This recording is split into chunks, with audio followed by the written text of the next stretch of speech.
नमस्कार दोस्तों, हमारे चैनल के अंदर आपका स्वागत है। दोस्तों, जैसा कि आप जानते हैं कि गौ माता की सेवा करने से हिंदू धर्म के अंदर कितना पुण्य प्राप्त होता है। दोस्तों, वैसे तो हिंदू धर्म, सनातन धर्म, हर जीव की सेवा करना, हर जीव का अपने आप में एक अलग ही महत्व बताया गया है और इसी प्रकार हर जीवों की सेवा करने के माध्यम से हमें अनेक प्रकार के फलों की प्राप्ति के बारे में बताया गया है। दोस्तों, अगर आप भी चाहते हैं कि आपके जीवन के अंदर दुख नहीं रहे, तारुण्य अपने आप ही समाप्त हो जाए और आपके जीवन के अंदर गरीबी कोसों दूर चली जाए, तो समझ लीजिए दोस्तों, गौ माता को कुछ ऐसी चीज़ों के बारे में बताया गया है कि अगर आप उन चीज़ों को गौ माता को खिला देते हैं तो निश्चित तौर पर गरीबी आपके घर से कोसों दूर चली जाती है।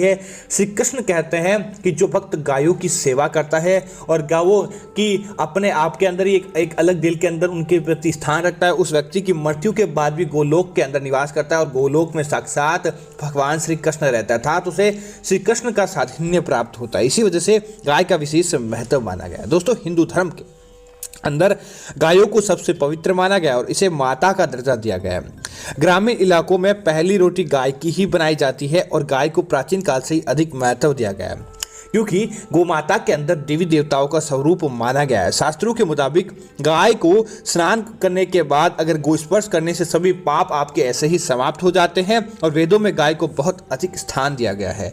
वेदों में गाय को इतना माना गया है कि वेदों के मुताबिक देवताओं का गाय के अंदर देवताओं का निवास होता है। तो आज हम आपको बताएंगे सबसे पहले तो कि कौन से भाग के अंदर कौन से देवी देवताओं का निवास होता है। तो दोस्तों, पुराणों के मुताबिक गाय के मुख में चारों वेदों का निवास होता है। गाय के सींगों में भगवान शिव का वास माना जाता है। गाय के पेट के अंदर भगवान शिव जी के बड़े बेटे कार्तिकेय, मस्तिष्क में ब्रह्मा, ललाट में रुद्र, सींगों के आगे वाले भाग में भगवान इंद्र, कानों में अश्विनी कुमार, आंखों में सूर्य और चंद्र, दांतों में गरुड़, जीवा में सरस्वती निवास करती है। गाय के अपान में सारे तीर्थ है। मूत्र स्थान में गंगा जी, दक्षिण पार्श्व में वरुण, कुबेर, वाम और महाबली आदि देवतागण निवास करते हैं। पिछले भाग में अप्सराएं, मुख में भीतर गंधर्व, नासिका के अग्रभाग में सर्प का वास होता है और गाय के गोबर में लक्ष्मी, गोमूत्र और भवानी के थनों में समुद्र विराजमान होता है। इसी वजह से गौ माता का विशेष महत्व माना गया है। दोस्तों, जो भक्त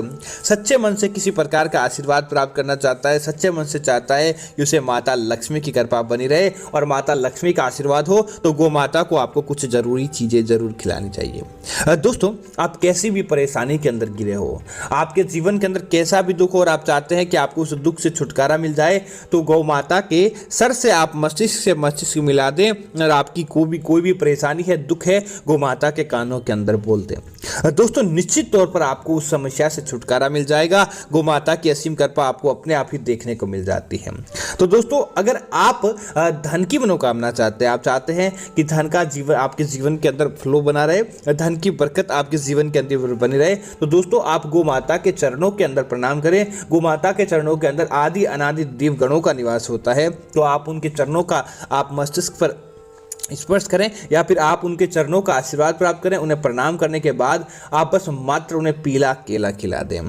दोस्तों, माना जाता है गौ माता को पीला केला खिलाना साक्षात माता लक्ष्मी और भगवान विष्णु को भोग लगाने के बराबर माना गया है। बस आप उन्हें खिला दें और आप अपनी धन वांछित इच्छा मांग लें। दोस्तों, निश्चित तौर पर गौ माता, जिन्हें कामधेनु अर्थात कि हर इच्छा पूरी करने वाली, हमारे कामों को बनाने वाली माना जाता है, तो निश्चित तौर पर आपके जीवन के अंदर धन का आगमन होने लगेगा और माता लक्ष्मी की कृपा से आप अपने जीवन के अंदर सुचारू तरक्की कर पाएंगे। दोस्तों, इसी तरह अगर आपके घर के अंदर कोई लड़ाई झगड़ा रहता है, पति पत्नी के अंदर अक्सर तकरार रहता है और आप चाहते हैं कि पारिवारिक सदस्यों के बीच में हंसी खुशी रहे, परिवार के अंदर किसी भी प्रकार की कोई विपदा नहीं आए, तब आप क्या करें, हरा चारा अपने खेत के अंदर से या बाहर से खरीद कर भी आप कहीं से भी हरा चारा खरीद कर लेकर आ जाएं और उस हरे चारे को लेकर आने के बाद आप क्या करें कि आप उनके चरणों के आगे बैठ जाएं। आप उनके चरण भगवान के चरणों के आगे बैठ जाना है। उसके बाद इसका क्या करें, इस हरे चारे को अपने घर के अंदर सारे सदस्यों के ऊपर से 7 बार ओसार ले। ओम गण गणपते नमः। सर्वप्रथम भगवान श्री गणेश को याद करें। उसके बाद आप क्या करें, गौ माता से मनोवांछित इच्छा मांगे, परिवार के अंदर सुख शांति की मनोकामना मांगते हुए हरा चारा गौ माता को खिला दें। निश्चित तौर पर दोस्तों, आपके जीवन की बड़ी से बड़ी समस्या हो, बड़ी से बड़ी किसी प्रकार की कोई आर्थिक तरक्की आके रुक गई हो या परिवार परिवार के सदस्यों के बीच के अंदर प्रेम देखना चाहते हैं तो आप स्वयं देखेंगे कि कैसे न कैसे आपके सारे जीवन के अंदर सारी अपने आप ही बाधाएं चली जाती है, पारिवारिक सुख अपने आप ही प्राप्त होता है। दोस्तों, अगर आपकी कुंडली के अंदर गुरु ग्रह नीच स्थान के अंदर है, जिसकी वजह से आपको यह परिणाम देखने को मिल रहे हैं कि आपका विवाह नहीं हो पा रहा है या फिर किसी न किसी रूप से लड़ाई झगड़ा अक्सर बन रहा है और आप चाहते हैं कि उस लड़ाई झगड़े से आपको छुटकारा प्राप्त हो जाए, लड़ाई झगड़ा आपकी कुंडली के अंदर से समाप्त हो जाए और आपको अच्छे परिणाम देखने को मिले, तब आप क्या करें, गुड़ और रोटी के साथ थोड़ी सी हल्दी आपको उस रोटी के ऊपर मिला दें या फिर गुड़ के ऊपर हल्दी का एक टीका लगा दें और उसके बाद गौ माता को नित्य नियम कर लें कि आप गौ माता को हल्दी लगा गुड़ खिलाएं। दोस्तों, निश्चित तौर पर आपके विवाह के योग बन जाएंगे और देखते ही देखते आपके परिवार के अंदर अपने आप ही गुरु ग्रह उच्च स्थिति के अंदर आता है और आप देखेंगे कि साक्षात आपके घर के अंदर लक्ष्मी के रूप में एक कन्या जन्म लेती है, एक कन्या आपके घर के अंदर विवाह होकर आती है और आपके जीवन के अंदर अपने आप ही खुशियां देखने को मिल जाती है। दोस्तों, इसी तरह एक और उपाय है, प्रतिदिन का है गौ माता का चारा आप एक साथ ही अगर आप इस प्रकार से बना लेते हैं तो समझ लीजिए कि आपके कोसों अपने आपके ढेरों दुख चले जाते हैं और गरीबी आपसे कोसों दूर चली जाती है। बस आपको महीने का इस प्रकार चारा बना लेना है जो कि शुद्ध सात्विक होगा और साथ ही साथ आपके घर की सारी समस्याओं को समाप्त करने वाला होगा। दोस्तों, आप क्या करें, पूर्णिमा, एकादशी, शुक्रवार या कोई भी एक ऐसा दिन चयन करें जो अच्छा और शुभ हो। एकादशी का सबसे अच्छा रहता है। उसके अंदर आप क्या करें कि अपने हाथों से आप 1.25 किलो कुछ 7 प्रकार के धान ले लें और 7 प्रकार के धान ले लें और उसके साथ ही आप क्या करें कि थोड़ा सा गुड़ आपको ले लेना है, जितना गुड़ से वह सामग्री मीठी हो जाए। अब आपको दोस्तों ऐसा करने के तत्पश्चात आप क्या करें कि आप उनके अंदर थोड़ी सी आपको हल्दी मिला देनी है। हल्दी मिलाने के तत्पश्चात आप उन 7 धान को इकट्ठा कर लें। इकट्ठा करने के बाद आप क्या करें, उसके अंदर थोड़ा सा गुड़, आपको गुड़ ऐसे नहीं डालना है, गुड़ की एक अलग विधि है। अब आप क्या करें, उस 7 धान को लेकर माता लक्ष्मी और भगवान विष्णु के चरणों के आगे रख दें और उनकी पूजा करें और आप उनसे आशीर्वाद मांगे कि अपने जीवन के अंदर आप सदैव उनके घर के अंदर प्रवेश करें, सकारात्मक रूप से प्रवेश करें और सारी खुशियां उनके जीवन के अंदर दें। ऐसी मनोकामना मांगने के तत्पश्चात आप क्या करें, उस 7 धान को इकट्ठा कर लें। अब 7 धान को इकट्ठा करने के तत्पश्चात आप प्रतिदिन आपको क्या करना है, हल्का सा उस धान को अलग अलग, जैसे आपने मिक्स तो कर लिया, उनको एक लेना है, एक मुट्ठी लेना है और उसको उबाल लेना है।